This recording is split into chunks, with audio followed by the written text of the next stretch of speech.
Hi guys, welcome to the Improvement Season podcast. It is me, Steve Hall, and on the other end did you have the moustache last time, Pascal Floor? Yeah, you did. Yes, Steve Hall, I had the moustache the last time. Steve Hall. At least you said my last name correctly and not like, I don't know. In America, they call me like Steve Hall. Mr. Hall?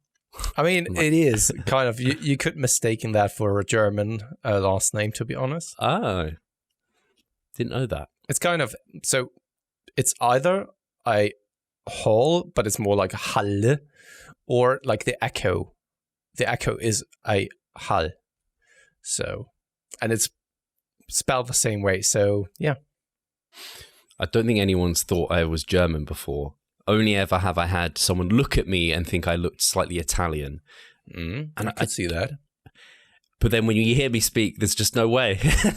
I don't sound 1 ounce anything but British, I don't think. No, that's true. Which is a good accent, though, to be fair. Oh, yeah, I guess. It depends where you're from. Some of them are not so nice in Britain. It depends what your taste is, but... I was just watching... So, I started ages ago to watch The Office, the American version, though. Oh, okay. And in season 8 or 9, there's this British woman coming over, and she has that very, very strong accent, which they, of course, did on purpose, right? And it's so funny, eh? It's so funny the way that she talks, and everyone is just like, what is she talking about? The Office is something that I've only ever dipped into episodes with Charlotte. Every time I do, I'm like, man, this show's hilarious, and I should just actually watch. I mean, to be fair, I should have watched the one with Ricky Gervais, or Gervais. I don't know how it's Gervais. That's how I say it. Yeah. Because he's just such a hilarious character, and I mean, The Office in America is also run by him, I think, or produced or something like this. Oh, by is it? him. Yeah. He's even showing up in 1 or 2 episodes. I didn't know that. I think I prefer the American version from what I've seen, but only because I think it's the accents. I just like hearing Americans, so I tend to like it that way. And It's just a nice... Oh, sorry. Go ahead. I was just going to say the main... like the Ricky Gervais of the American one, I forget his name, but I love him as an actor. He's cracks me up. But he's not there from, I think, from season 8 onwards or so.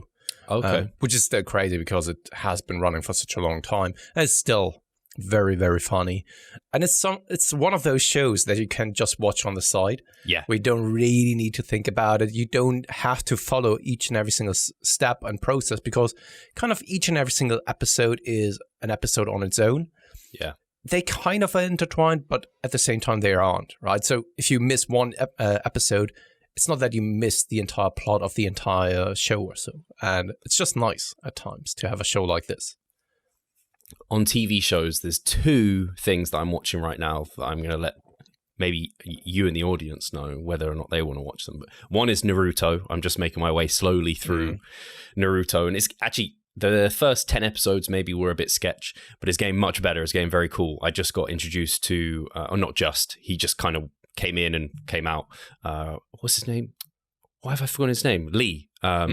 What's his first name? Rock Lee. That's the one. Yeah. Like, he actually made me tear up a little bit. One of the scenes, I was like, fuck, that hit me hard. So yeah, that's been really cool. And then I think you'd really enjoy this show with Katie. It is in English though, obviously. So what's it called again? Taskmaster. It's on Channel 4. I don't know how accessible like British TV is to you, but it's probably so via good. the internet. What is it about? Essentially, there's like a panel of comedians, and it's run by a comedian. Yeah. And that comedian gets all the other comedians to do tasks. So it's things like, what can I think of one? Here's a pineapple. Yeah. Like, hide as much of it as possible. And then someone else has to guess like spots. And basically whoever kind of hides it the best on their body wins. So it's like they can eat it maybe, or they can like tie bits to their like legs and their arms. It sounds very similar to a show that is over on Amazon Prime. That is Laugh Out Loud, so LOL, which is also a panel of comedians, and they are not allowed to laugh. When they laugh, I don't know what they need to be doing. Maybe they need to leave actually the apartment where they are in, right? And then all of the comedians try, of course, to manipulate each other in bringing the other one to laugh. To be honest, though, I always hated the landscape of German comedians.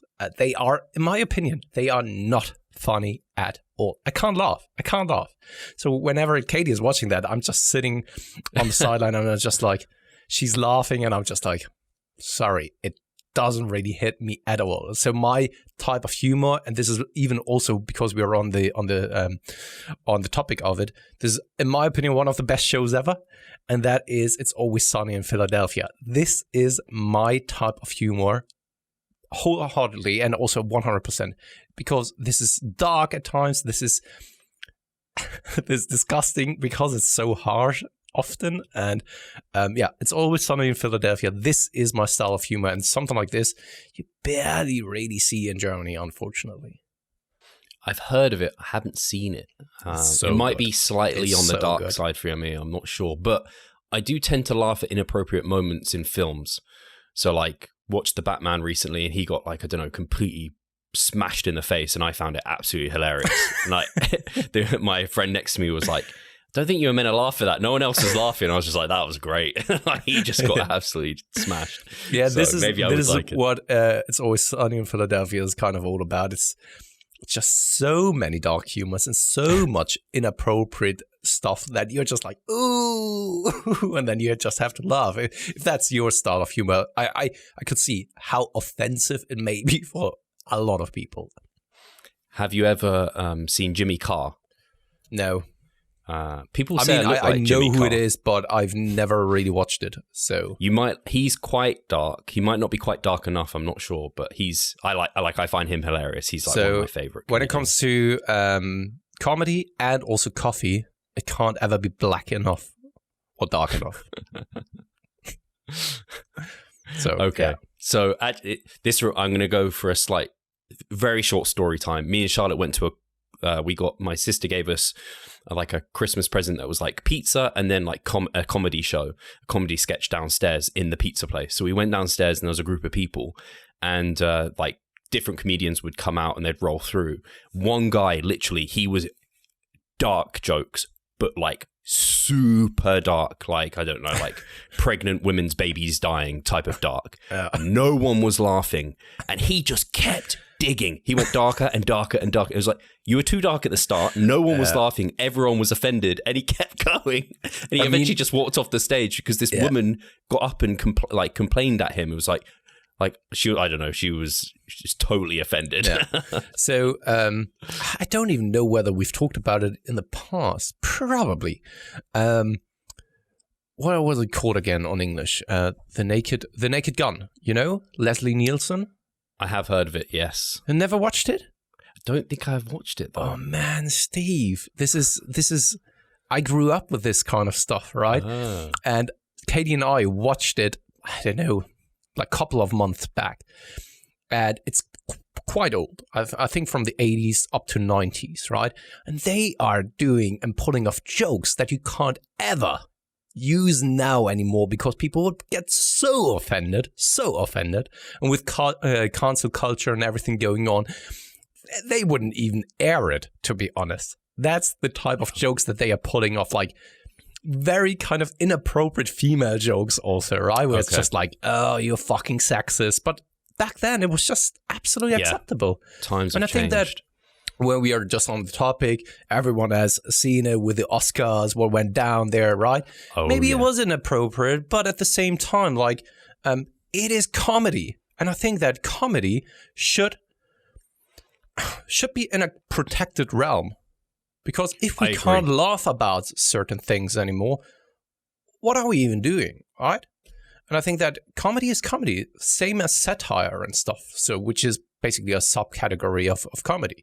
And I think it's super important to be able to still make jokes, even if it's inappropriate for certain individuals or so, right? It's comedy. My short take on the Will Smith thing was like my essentially admiration and like for Will Smith plummeted. I thought it was just not the right response from him. That's at least my perception of it, because of exactly like you said, like the long and short of it. He's a comedian. He was roasting people. he roasted Will Smith's wife. Like it's like you're there to be offended. It's like if you go to a comedy roast if I went and I sat there with you at the front, we'd probably get taken the piss out of for being like, I don't know, a gay couple or something. It's like, I'm not going to get offended by this. It's like, I'm kind of going there knowing this is going to happen. And the last thing is, and then we move on to a fitness topic. We've talked about Ricky Gervais. How are you pronouncing? Gervais. Yeah. He hosted the Oscars, I think twice or three times. And this is the most hilarious thing ever because he's taking the piss, not just taking the piss. He's really kind of taking the shit out of entire Hollywood. And everything that he's saying is also there's a lot of truth to it. Yeah. Right? It's not just like that he's making fun of them. It's like, I actually don't like you, and I'm telling you up front in your faces. I'm standing up here, and I'm the host of the show, right? And this was way worse than the joke that Chris Rock did. Yeah, right? yeah. And still, people didn't like that. And that's all right, right? And if something is inappropriate, man, then suck it up in that moment and then go to that person afterwards or so. Right? But maybe, I don't know. I don't want to sound like a conspiracy theorist because it also, I don't watch the Oscars. I don't care. But if you just look at the numbers and how relevant the Oscars were over the past years, you see a decline in just the viewers over the past years. And it wasn't relevant anymore. And now everyone was talking about it. So I don't know, right? It just, I don't know. There's so much room for them being suspicious about stuff like that, if you know what I mean. If that was set up, Will Smith was an incredible actor because he looked riled. He looked like almost a mad, and I can see he was in a very emotional state with his wife and all that business. Like I don't know a ton about it, but it's pretty fucked up. But I think we're on the same page on that. I just love always that the internet is then always coming up with the memes afterwards. It's just like the best in situations like this. It's literally the Batman and Robin meme, isn't it? Yeah. Or I did a meme once. It was Goku was slapping Frieza. It's like, I'm gonna slap the shit out of you. I've just seen one that was hilarious by one of my athletes actually, where Chris Rock had. So both had an instrument in their hand and they were playing the instrument. It was just like hilarious. So yeah. Anyway, so because you will be on holiday next week, this will be once again an episode where we're doing or splitting it up into two. And this time we want to take the time to actually then continue with our kind of guide about how to train a specific muscle group. And I think that those two episodes will be dedicated for this solely. And that's why we are skipping the part about an update on you, for example, Steve, an update on me, I would say. I know you wanted to talk about your tattoo. I know this. And if you want to, you can throw it in at some point. But unfortunately, we already covered the forearm training. So I don't know how you can then sneak in talking about your forearm. It's like being a vegan or so. Like the joke about being a vegan. Sorry, guys. The joke about being a vegan or doing something like ketogenic diets, CrossFit. There's always some way that the person is actually bringing up that topic. So what body part do you want to cover this time, Steve? So the tattoo, no, I'm joking. I actually cut a lot. We haven't done hamstrings. I know you said last time we hadn't done hamstrings, so maybe we should touch on hamstrings now. Yeah, absolutely. Then let's go, as always, with exercises first. Cool. So I guess actually when I've spoken about other muscle groups, I don't know if I've done it like this, but when it comes to hamstrings, I think about it immediately as the function of the muscle. But you can do this for any muscle group. Like, how does it function? You want to train it in its function. So the hamstring extends the hips and it flexes the knee. So that's like extending the hips, any hip extension. So you're thinking your RDLs, straight leg deadlifts, good mornings, those sort of variations. And then, or like a back extension. And then you also have knee flexion. So that's anything that's like a leg curl, basically, that you've got there. And then obviously there's like the GHR and what's it called? The one where you slowly let yourself down. I forgot what that's called. Nordic hamstring curls. Nordic, yes. Horrendous exercises that no one ever programs, really. No. At least I actually very rarely program these things unless someone is just, they want torture and they've got a great setup or something. Because typically, very rarely I see people having like a GHR, like a glute ham raise available, but sometimes they are. It's also so easy to butcher those type of exercises. Yeah. And why then go for something that is super hard to control for you instead of going with the option that is allowing you to really focus on the task at hand? Yeah. So actually, I guess I covered the exercises as well, like what I said there. Yeah. The ones Unfortunately, there aren't really a lot of exercises that you can pick and choose from in order to train the hamstrings appropriately. Unfortunately, it's like you said already, Steve, when it comes to Nordic hamstring curls or GHR, if you have something like this, it is still a super, super tough exercise to execute appropriately. And I don't think that many people have the control or the strength to do this. It's the same when it comes to ab exercises. That's why I at least brought up that I'm not the biggest fan of programming like body weighted exercises for the abs, because so many people lack the motor skills and the control for it.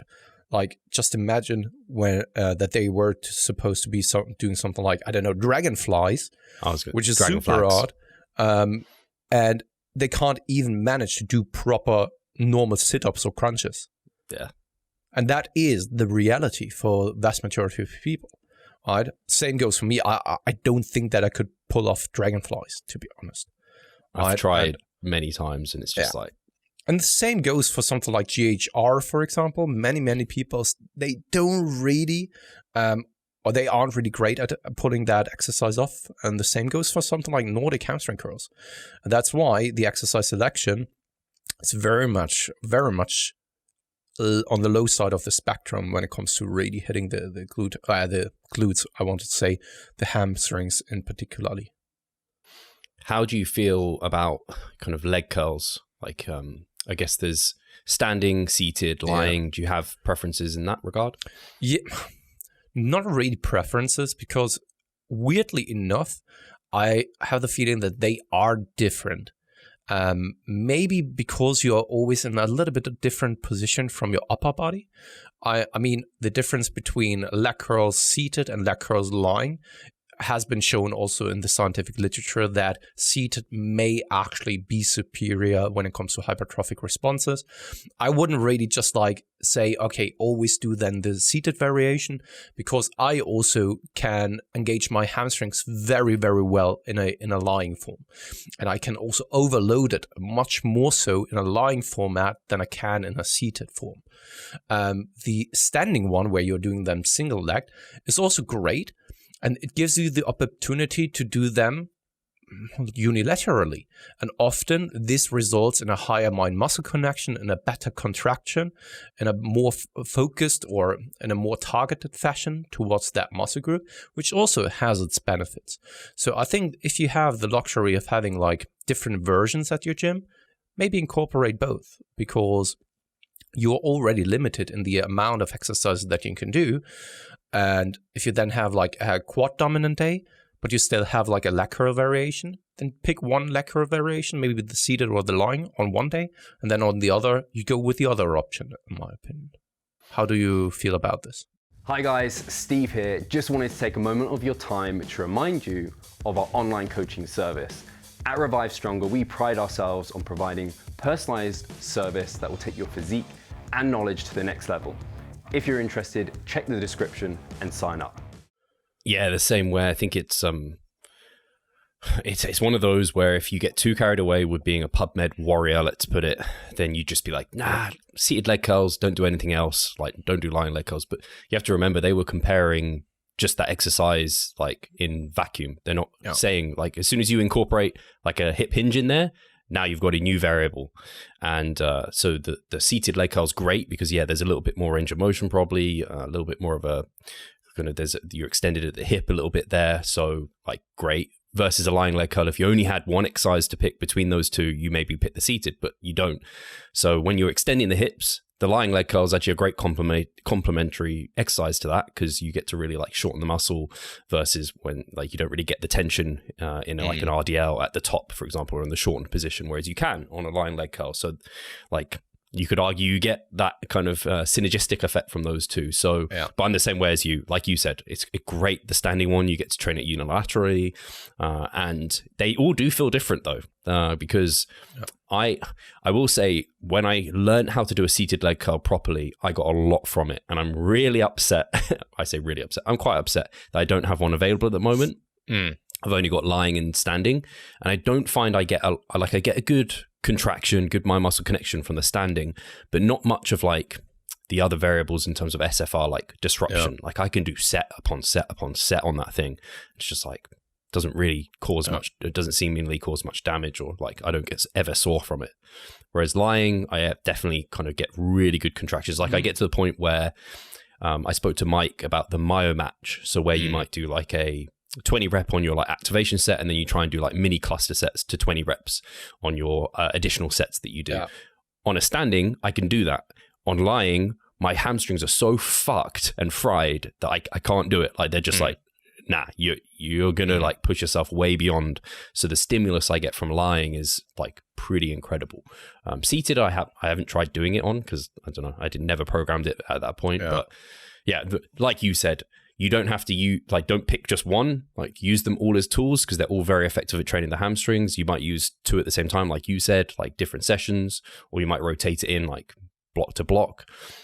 So yeah, I think well said. So hip hinges, do you have a preference there? Yeah, so I like and prefer just something like SLDLs and RDLs. Many people then always ask like, is it kind of the same exercise or isn't it? And most of the time, if you have the range of motion to go all the way down to the floor, it's basically the same movement.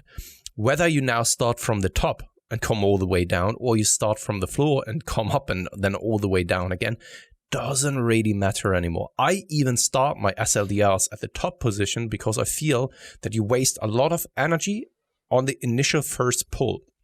And once you are then in that top position and come down, you already have built up that tension. You know where to place kind of the barbell, right? And then it's always easier, in my opinion, to then start from the top and then still continue doing that movement. Of whether you then like to call it RDL or SLDL, in my opinion, doesn't really matter. I know, technically speaking, from a textbook, there is a difference where the RDL has been used, I think, in Olympic weightlifting and starts from the top, never touches the floor. But for hypertrophic reasons, we also want to take advantage of full range of motion. And if you then have the flexibility of going all the way down to the floor, make use of that, and then it ends up being the same movement. The exercise that I don't really like as much is good mornings. Simply because of the bar positioning. Often it starts to roll or you're not in the most comfortable spot. The thing is, though, that it can help with axial loading, the overall systemic fatigue, because you have to use way less load. Even though that it sits on your back, it is way less, like half of the weight or so that you're using on something like SLDLs, for example.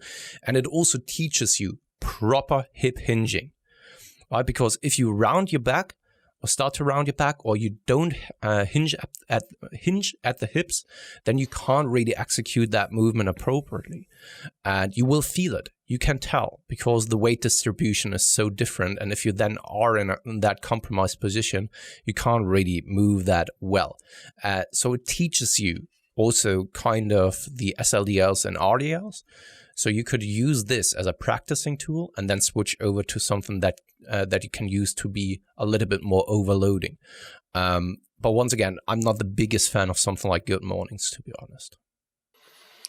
My thoughts almost exactly mirror yours. I tend to be the same way with good mornings. It's a case of, have we completely like burnt out and staled our like hip hinges from the floor or from like holding like a bar, an RDL or a straight leg deadlift, and should we put in a good morning as just a bit of a kind of almost a break away from those movements so that you can come back in and use them in their stimulative again? Because I find the same way whenever I also personally use a good morning, it's always just a bit of an uncomfortable position, and I find I get much more kind of systemic, I don't know if it's systemic, more fatigue in like the back musculature, just in general, like the erectors in particular, versus the hamstrings. Whereas with straight leg deadlifts, RDL, it's much more on the hamstrings versus the erectors, which is where I'm doing the movement for the hamstrings primarily. So I'm the same way with you, that I don't use that a lot. I know, and I actually spoke to you about this on a voice message, that people are using the V squat now, which tends to be terrible for the quads because it just puts you in hip extension. But hip extension is what you want for the hamstrings. So people are using it as like a good morning on there. That's nothing I've actually never tried it. I don't know if I know you did it. I can remember you doing it ages ago before I never get credit for that. Also, Mike and Charlie, they have been on to our podcast, and Charlie was bringing up like that orthopedic wedge for the shoes. Right, and I was just listening to him saying that someone brought it up to his attention over on his team full range of motion forum. And I was just like, holy shit, I did a video about this for the member site already back in 2020 or so. And ever since then, I'm using those on orthopedic wedges. So don't really get credit for those kind of things. They're much cheaper as well. Much cheaper than the road ones. Like, much cheaper. Anyway, beside the point. On the V squat, it makes the good mornings, I think, way better, and you can really stimulate the hamstrings and the glutes much more so, because it is kind of that predetermined movement. And especially when on the good mornings, when you're just taking a look from a biomechanic perspective and you come all the way down, you are in a very compromised position, right? Due to then the lever arms and all that kind of stuff. And that makes the lift super hard at the bottom and way more challenging overall. And I don't really feel that it puts a proper stretch or anything like on them the hamstrings. You're just like fighting to keep it in place, but it's not like you fight for then a stimulation of the muscle groups, right? Whereas on something like RDLs, SLDLs, it kind of always moves on the center of gravity, and that makes it so much more convenient and gives you the opportunity, in my opinion, to overload the hamstrings much more so. And then when you're using something like a V squat, it's the same as something like hack squats, for example, or so. It makes it so much more that you can solely target on that specific muscle group, in my opinion. I would still not prefer that over SLDLs or RDLs. I would always use variations of those before then moving over to something like a good morning. But it is a feasible option, that's for sure. And do you have any thoughts behind, I saw someone doing a cable variation of the straight leg deadlift. They were like using the cable machine and doing it on there. And then some people also use, I don't know what it's called. It's like I always thought it was like a shrug machine where it's like plate loaded, neutral grip, and you can like do shrugs on it. But some people use that.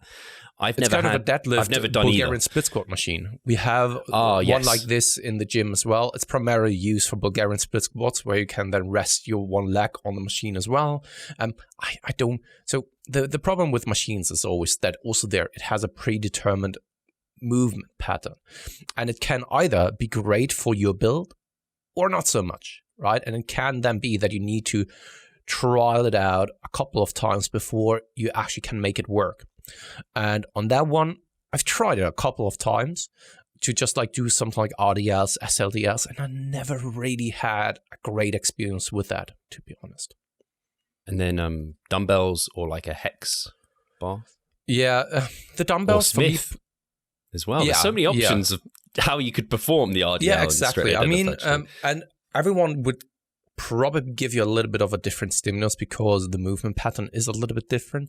Also then on dumbbells, for example, I like to prescribe it in something like a metabolite block training because I feel that you can go a little bit higher in terms of the repetitions with that movement instead of with a barbell movement. But also there, the center of gravity is quite different because most of the time you don't have the dumbbells in front of you, but kind of slightly to the side of your legs and then go down, up and down. Often the limiting factor is just the dumbbells that you have access to in your gym. That's most of the time the limiting factor. So yeah, also a feasible option. I think that there's no limit to your creativity. And I think that playing a little bit around has never harmed anyone. Okay, I wouldn't go with that far, but most of the people I wouldn't have harmed, right? No, I think that's well put. I think essentially it boils down to like there's these variations as long as that you like stick to the principle of like it's a hip hinge, it's loading the right areas.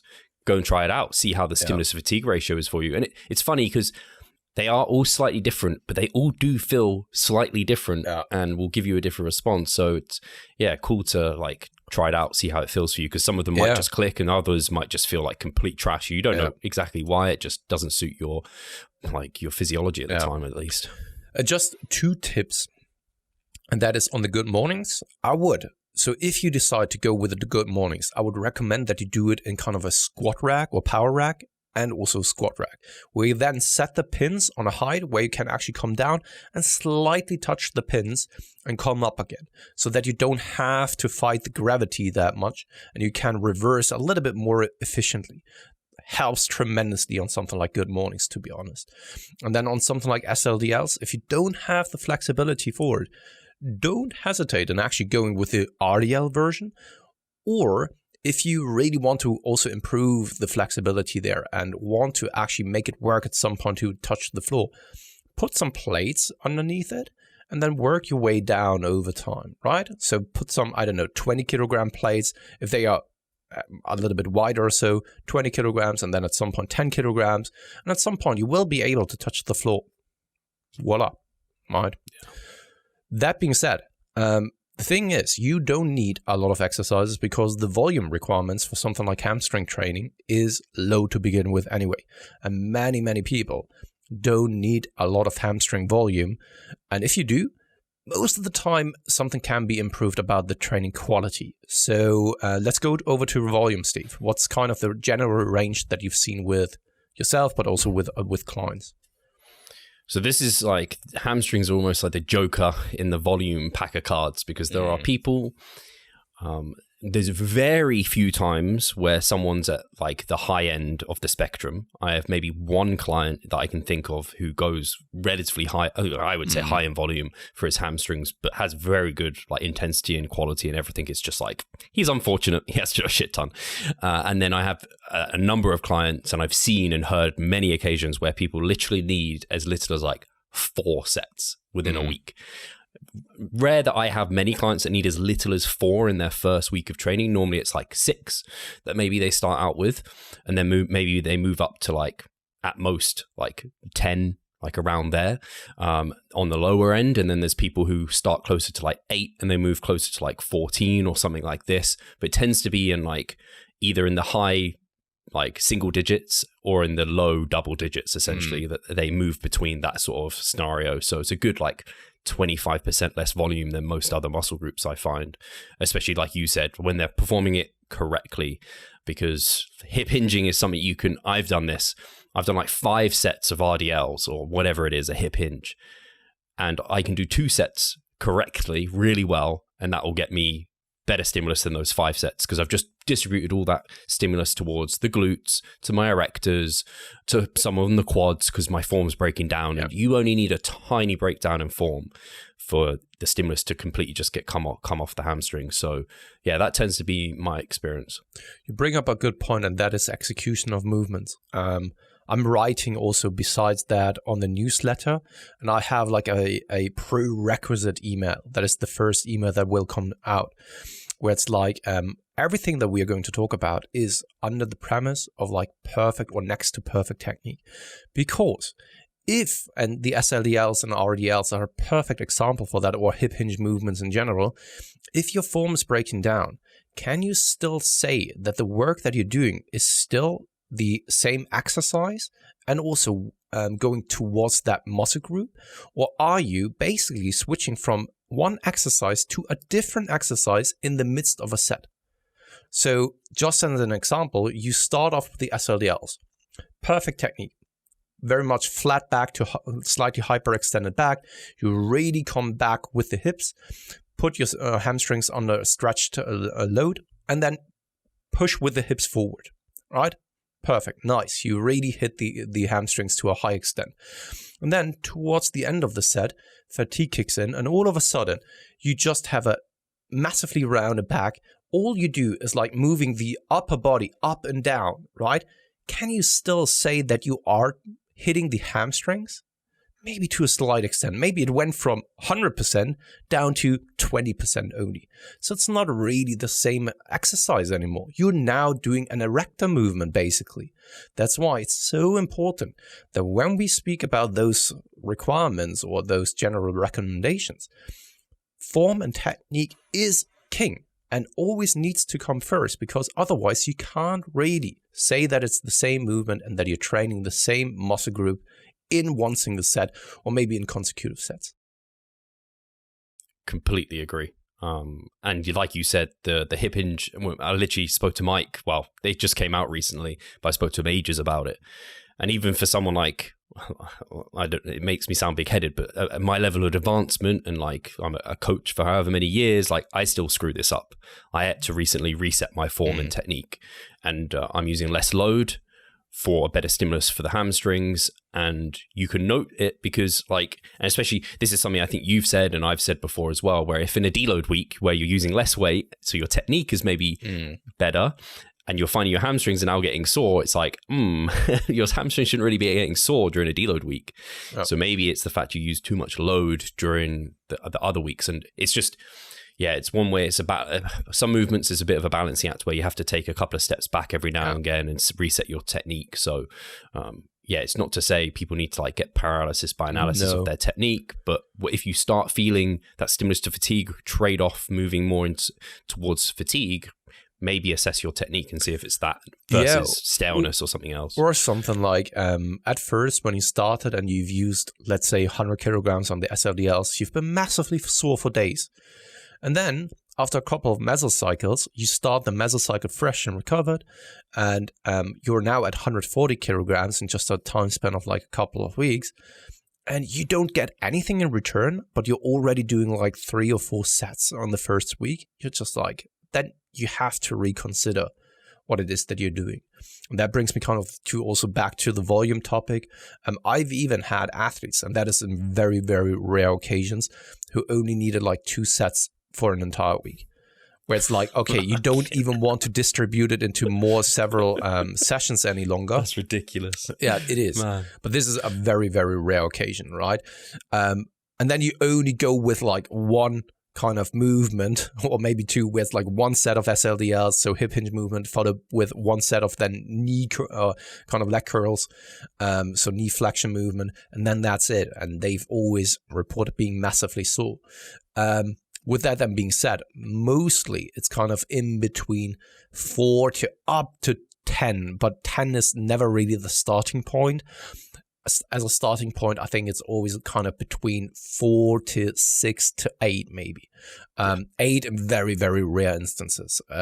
Especially for something like female athletes, it can be that it's a little bit higher due to then hip hinge movements, because you want to primarily target the glutes, for example. But everything else, I found that 4 is a very good starting point, or you even need to pull back at some point because you've realized like, okay, 6 was even too much as a starting point, even though that I've expected it to be sufficient. Yeah, very much the same way with me. And this is one of those occasions actually where, and this is a like really good point to make, where volume and talking about volume is such a actually nuanced topic, because we talk about a number of hard sets, but it's 1 set or 2 sets of like a hip hinge is the equivalent to like double like 4 sets of like a leg curl variation in terms of like the raw stimulus magnitude that provides. So actually quite often when people have higher volume requirements, quite a lot of that volume is coming through leg curls to make up the additional volume, because the kind of the fatigue to stimulus trade-off is just not worth it on a straight leg deadlift, and they just tend to get completely wrecked from that movement, so you kind of fill in the gaps through leg curls. But yeah, no, I'm agree, same place as you. And then it brings me directly to frequency, which is pretty straightforward, just based on the things that we've discussed already. I've seen people as little as once per week can be enough, especially because I've seen it so often already that people are reporting like, I did 3 sets of leg curls and I'm always crushed. Right, and if that's the case, 2 times may be too much for you. Then instead of having that, have a dedicated, more like hamstring focused day, where it's like once per week, you're maybe then doing like 2 sets of SLDLs and 2 to 3 sets of leg curls, which then probably is disruptive enough for 5-6 days or so, and then it's rinse and repeat. And then 1 to 2 times per week, right?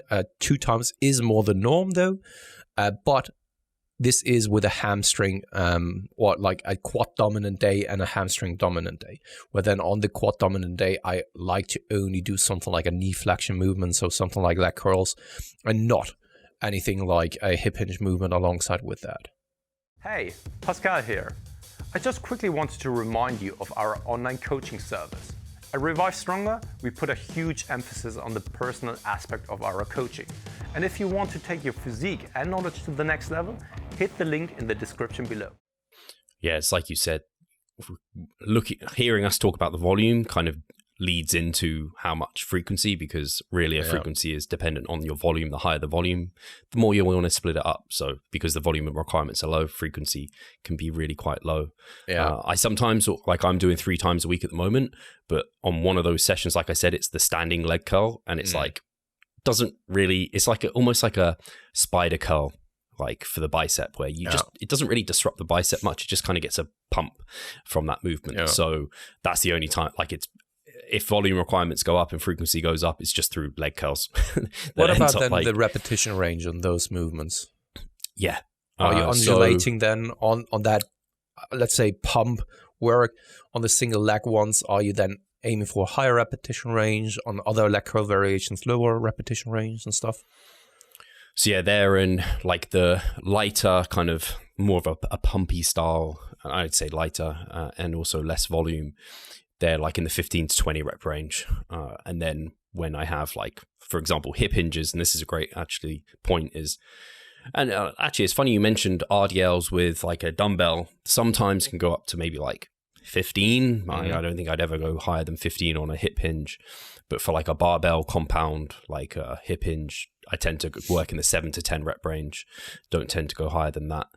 Whereas like leg curls, I wouldn't go lower than 10 really. I wouldn't target a rep range lower than 10, but mostly in the 10 to 15 up to 20. And I don't think I've ever gone, or very rarely, above 20 reps on like a leg curl variation. No, you said 7 to 10 on heavier compound lifts. Why don't you do like lower ones? So the reason I start 7 to 10 is I used to program like a 5 to 10 rep range, or like a 5 to 7. But sometimes people would do their initial set and they'd land maybe at 6 reps. And so maybe if they had 3 sets or even 2, they'd sometimes drop quite a bit below 5. And then the stimulus to fatigue trade-off below 5 reps is just not in favor. So I found if I start in the 7 to 10, if they even start at 8 on their first set, they're unlikely to drop below 5. So that's why I tend to program like a 7 to 10 is like my lower, because I found, otherwise they just, the stimulus to fatigue trade-off just starts dropping when they drop below 5. So it kind of prevented that happening. I also have the feeling that when it comes, or when it gets too low on the repetitions, people have a very, very hard time keeping their upper body straight. And it more so turns into kind of a fight against not bending the back, instead of really focusing on just like moving the hips back and forth. Yeah, it definitely, it just more and more can fall into being an ego lift, especially because like people think of deadlifts and they like think of a straight leg deadlift like a deadlift, or maybe they see someone who's doing, like you see some people doing deadlifts, straight leg deadlifts, and it's just like all concentric and they basically drop it on the eccentric. That's nothing we talked about, but the eccentric portion of a hip hinge is so important because you need to control that, because quite often the tension just completely comes off the hamstrings, and that's where you're getting a lot of the tension for the hamstrings anyway, is on that lowering portion. So, absolutely. So what I always like, this would be something like things to avoid or tips and tricks in that category already. But we are there anyway, because rep range, I don't have anything else to add. One thing that I always like to say to people is, imagine when you come down to the floor, instead of crushing it on the floor, imagine that there is kind of an egg or so, right? Or a feather that you just gently want to touch. I still know this from the powerlifting days, because that was kind of the analogy or the cue that people gave me when it comes to benching. You don't want to let the barbell sink into your chest. Some people do, of course, but I think that this is then a skill that they have developed. They are then professional powerlifters.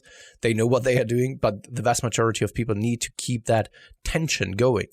And it's then better to actually then be a little bit faster on the eccentric at first, and then slow actually down the closer you're getting then to that bottom portion of the lift. So then gently touch the chest, or in our case, come down, gently touch the floor and come up again. Instead of making, I don't know, what it is that you then can also look out for is the noise that you're making. So basically, you don't want to make any kind of noise. If you're making loud noises, it should go like this. If you're making loud noises and it's just like boom, and everyone is hearing that through the entire gym, then you know that you can control it a little bit more. So maybe that's even better than imagine that there's kind of a feather or an egg on the floor. Just listen, and then you hear whether you are actually too wild or, I don't know, too aggressive with it or not. Yeah, people can think about it like at the bottom of a squat, you don't want to dive bomb and spring out. Or like on calf training, like you don't want to spring off your Achilles tendon. Essentially, you're doing even worse because you're using the floor to bounce the weight off. You see it people all the time. They don't have that control over the load and they just bounce off the bottom of the hole. And actually, that's like the most lengthened and stretched position of the hamstring. So that's where it's most hypertrophic. So if you're bouncing out of that portion, it's kind of almost like using a band at the most inappropriate time where you're going to get the most stretch under load and the most hypertrophic stimulus. So I very much am a fan of, just that light touch is so important. For me personally, whenever I watch someone do SLDLs, there's a certain sensation of pleasure and satisfaction whenever I see that someone is actually coming down very slowly, touching the floor gently, and coming up again. I don't know what it is, but this is just like, it makes me very, very happy to see something like this. There's just a form of satisfaction whenever I see something like this. Yeah, it's one of the most, like bodybuilding, there aren't many like very technique heavy movements, but for me, this is one of the more, it's not even technique heavy, but it's to have that sense of control and intent and focus. Like it's one of the ones where you need the most. It's the easiest, one of the easiest to completely screw up. Yeah, I could see this or compare it to some kind of a dancer, a ballet dancer. It's gentle. It's a fluid movement. It just looks amazing to watch the control of their body. And then you go into a disco and people are just like dancing drunk. That's the way that I would compare it, right? And actually on tips and tricks, one thing I have found is some people, and I have a client at the moment, we were discussing this, he was pausing at the bottom, so like a dead stop for a straight leg deadlift. But what I find is when people do that, they lose the tension on the hamstrings, the knees tend to shift a bit forward, and like it turns into a different lift like you were describing. So I actually find, similar to starting at the top, which is something I might start implementing for a straight leg deadlift, is you kind of set the hips back and then you hop, like they're almost locked into position then. Similar to that, if you start from the bottom and like if you do a dead stop at the bottom, it's easy to lose that tightness. Whereas when you just touch, it's like you can just keep the hips nice and high and back, and it keeps the tension where you want it. Yeah, no, absolutely. Oh, and straps. Jeez. Straps. That should be an obvious one. Absolutely. Yeah. But this is also something coming back to how to train your back. I think it's kind of a no-brainer. And yet it is not kind of the norm. Many people are like, am I doing something wrong when I use straps and stuff like that? Especially on everything, on every pull that is beyond like, I don't know, 4 repetitions or so. Hell, you want to use straps, because otherwise I couldn't see myself. Actually, I was using always hook grip, right? Because I have like massive fingers or massive hands. And the thing is, when you just imagine doing like 10 repetitions on SLDLs, it completely destroys your fingers. And Katie wouldn't be happy about this. I can tell you this. I've for a couple of times tried hook grip, and I just always ripped the skin off. And then I couldn't grip at all. So I was like, fuck hook grip. Why am I even, like at the time, I was under that impression. It's like I'm a weakling if I can't grip things. So I have to use like somehow my thumb as a strap. Like it's like, this is kind of idiotic, but I still get clients now and then who are under that impression, and like they go to using straps or VersaGrips and they're like, wow. Like, and they can put, and these are often the same people who think they need lots of volume, but it's because they're not challenging their hamstrings, they're challenging their grip. So that's something, like you said, it's like a technique, like is almost part of that. Like get that right, make sure the muscle's the limiting factor. If it's your grip, sort that out with straps. Yeah, no, absolutely. And your woman will be happy too. Or man, don't know. Or man. Yes. I think that's it. I can't really think of anything else to avoid. It's quite obvious when we've talked about like kind of trying to have perfect technique, because otherwise it shifts towards being a different movement. Maybe you can feel it more in your back. Maybe this is also the reason why some people say that the deadlifts are a great back builder, because it is actually a back movement for them when they are like deadlifting the way that they do. Maybe it is that because of that. Don't know. Other than that, I can't really think of anything else. I think that if you don't have anything, Steve, we could call it. I have just one thing, because you mentioned it. People will ask, should it be on like a pull day or like on a leg day or on a pull day or on like a back day? For me, like we've just talked about, it's a hamstring exercise. It's not putting your like erectors through like a dynamic contraction or much of your back, certainly not your lats or anything through like, it's not primarily used as like a back builder. It's going to build your erectors, but you're going to build your erectors through lots of your axial loading lifts, including your back training as well. So I tend to use it like it's a hamstring movement. So I put it on my leg days. If I put it on like a pull day, it's because maybe someone's doing like a push pull. Yeah. And so they're training their quads on their push day as well. Whereas I see it's like, it's a leg. Yeah. I don't put it on like as if it's a back movement. I put it as if it's a leg movement. So for me personally, whenever I prescribe a training like this, I don't really call it push pull, even though that it is. It's more like semantics if you really think about it. But I actually say like, okay, quads push or hamstrings pull. Because I like to still separate them. But once again, this is more like semantics. And the only other tip or trick, I think maybe I'd say on like a leg curl, I have played around with like leaning over to touch the toes. And that did work for a time. And then I moved back to like seated back. And I could almost say they're like variations in their own right. Because I actually ended up settling on pushing into the pad on my knees and myself back, and I found that to be better than leaning forward as if to touch my toes. But some people like leaning forward to touch their toes, but ultimately I've tried I don't it see for it too one different. one set only, and I've immediately realized no, I feel much more stronger when I actually push myself away really into the pad. It's a very stable position for me, and I really can put basically all of my attention towards the hamstrings instead of, I don't know, leaning forward. Simply didn't work for me. Yeah. And I would say the only other thing is I do find for hamstrings, for me and for quite a few of my clients, being quite purposeful on leg curls on the concentric and making it quite fast compared to, I don't know, some other movements, and then really controlling it, the eccentric tended to work quite well. But I think that's it. Yeah, cool. Then thank you very much for listening. Tickets for the London seminar are still available, so guys, head over there. It's not long anymore until the London seminar, 2 months only, and then we will be rolling there. And then I guess I'll speak to you in just a couple of minutes. For you guys, it's a week, so guess I'll talk to you next week. All I'm going to say is, Pascal mentioned the email. Hop on the email list if you want to get these dropped in your emails. And like, give me a little bit of time though, because we first need to finish it here so that I can actually then translate it into then the newsletter. Awesome. Cool. Cheers, guys. Cheers.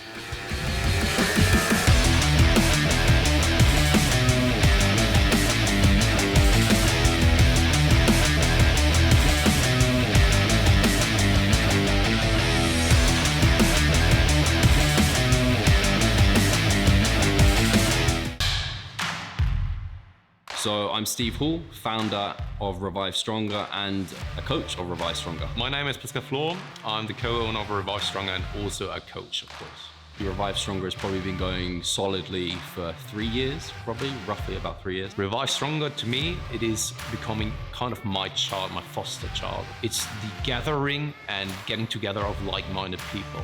We've been expanding the coaching team, which is helping us help more people, but each coach can only help a certain number of people.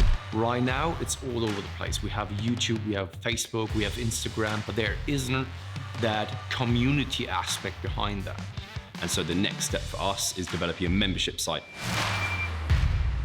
So basically, we want to create a family and a community that is then benefiting from another.